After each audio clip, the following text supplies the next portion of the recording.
안녕하세요. 내연애 상담해주는 남자 내연남 바닐라 로맨스입니다. 오늘은 이제 재회를 위해서 노력을 하시다가 술 먹고 실수를 하셨다는 분의 카톡을 한번 같이 첨삭을 해볼까 해요. 자, 그럼 바로 첨삭해볼게요. 바로님 안녕하세요. 시간이 많이 지났네요. 다시 바로 연락이 와서 편하게 대했는데 점점 더 차갑게 답하더니 아예 연락이 또 끊겼어요. 잘 지내고 있었는데 둘이서 치맥하다가 저도 모르게 울면서 매달려 버렸거든요.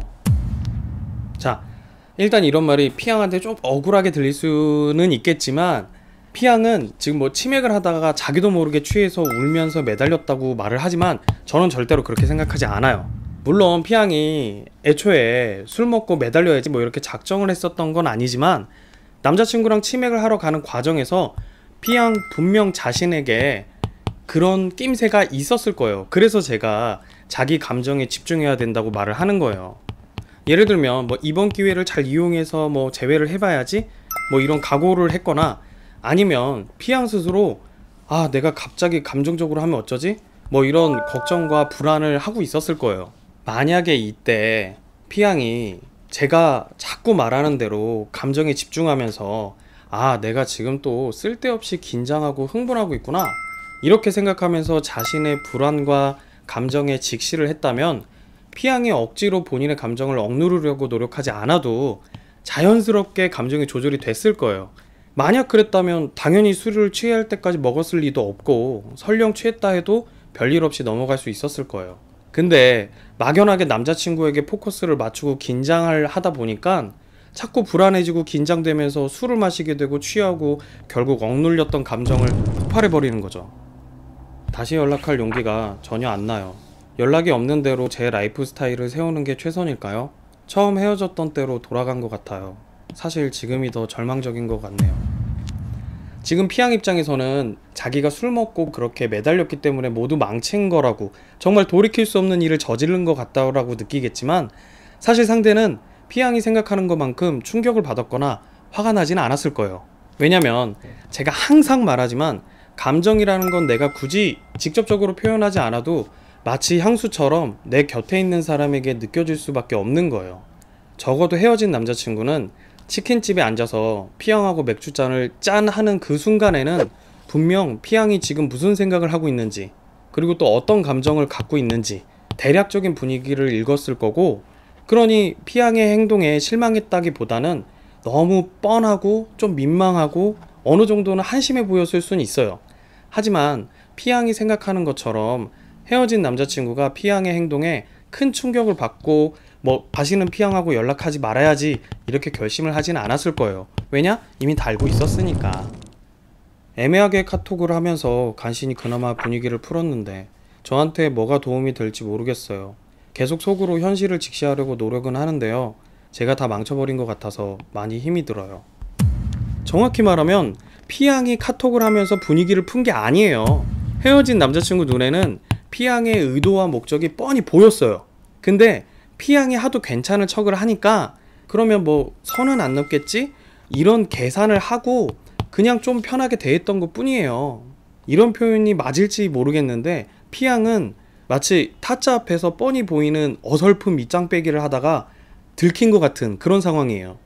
이미 상대는 처음부터 어느 정도 예상을 하고 있었는데 생각보다 더 바보 같은 실수를 한 거지, 뭐 완벽한 기회를 바보 같은 실수로 날린 게 아니고요. 그냥 이런 식으로 카톡 할 거면 말지 생각했는데 막상 끊기니까 엄청 우울하네요. 피양하고 비슷한 케이스인 분들 중에 그러면 왜 내 연락을 받아줬어? 이러면서 상대를 원망하고 탓하는 경우가 정말 많아요. 물론 상대를 원망해야 나 스스로를 덜 바보라고 느낄 수 있겠지만 어디까지나 자기 합리화죠. 잊지 말아요. 상대가 연락한 게 아니라 피양이 한 거고, 설령 상대가 연락을 먼저 한 거라도 상대의 연락에 반응을 할 건가 말 건가는 어디까지나 피양의 몫이었다는 걸요. 그럴 거면 왜 연락을 받아줬어? 라고 했다가 또 연락이 끊기니까 우울한 게 바로 이런 것 때문이에요. 피양이 바라는 건 애매하게 할 바에는 연락을 끊는 게 아니라 피양이 원하는 대로 상대가 움직여주길 바랬던 거죠. 그래도 너무 우울해할 필요는 없어요. 앞서 말했듯이 헤어진 남자친구는 이 정도까지는 예상은 못했지만 어느 정도는 예상을 했을 거니까요. 그리고 지금 연락이 줄어들고 끊긴 건 P양이 선을 넘는 행동을 한 거에 대한 징벌이자 또 멘탈이 나간 P양이 잔뜩 주눅 들고 눈치를 보고 있으니까 헤어진 남자친구 입장에서는 대화를 나누기가 부담스러운 것 뿐이에요. 원한다면 얼마든지 다시 처음부터 시작해도 괜찮아요. 제대로만 한다면 큰 문제 없이 다시 예전 정도까지는 얼마든지 회복할 수 있어요. 다만 문제는 막연히 다시 시작하고 싶다고만 하기 전에 P양 스스로 현실적으로 P양이 이 관계를 여유롭게 리드해 갈 수 있는 멘탈을 가졌는지를 생각해 보는 거예요. 지금의 핵심은 이미 저지른 실수를 만회하는 게 아니라 적어도 똑같은 실수를 하지 않을 수 있는지 스스로 냉정히 돌아보는 거죠. 그리고 나름의 계산이 섰다면 아무 일 없었다는 듯이 다시 시도를 하는 거고요. 솔직히 개인적인 소견은 부정적이에요. 예전에 우리가 처음 대화를 나눴을 때 기억해요? 제가 이건 재회의 문제가 아니라고 말을 했어요. 상대는 처음부터 상대적으로 가벼운 관계를 원했었고 P양은 상대적으로 무겁고 진지한 관계를 원했었고요. 그러니 P양이 상대적으로 조금 더 가벼운 쪽의 관계에 대해 충분히 고민해보고 그게 괜찮다고 생각한다면 아무 문제 없을 거라고 했었잖아요. 자, 그럼 세 줄 요약으로 끝낼게요. 첫 번째, P양은 실수로 취한 게 아니라 애초에 포커스가 전남친에게 있었기 때문에 긴장을 하게 되고 자연히 술에 취하게 된 거예요. 실수라기보다는 언젠간 터질 게 이때 터진 거죠. 두 번째, P양의 전남친은 P양이 어떤 마음인지 처음부터 대충은 알고 있었어요. 속아주는 척을 했던 거예요. 그러니 P양이 생각하는 것만큼 헤어진 남자친구에겐 큰 충격이 아니었을 거예요. 세 번째, P양이 원한다면 얼마든지 다시 시작해볼 수 있어요. 다만 P양이 스스로 멘탈 관리가 가능한지 충분히 생각해보고 시도를 하셨으면 좋겠어요. 그냥 힘내요.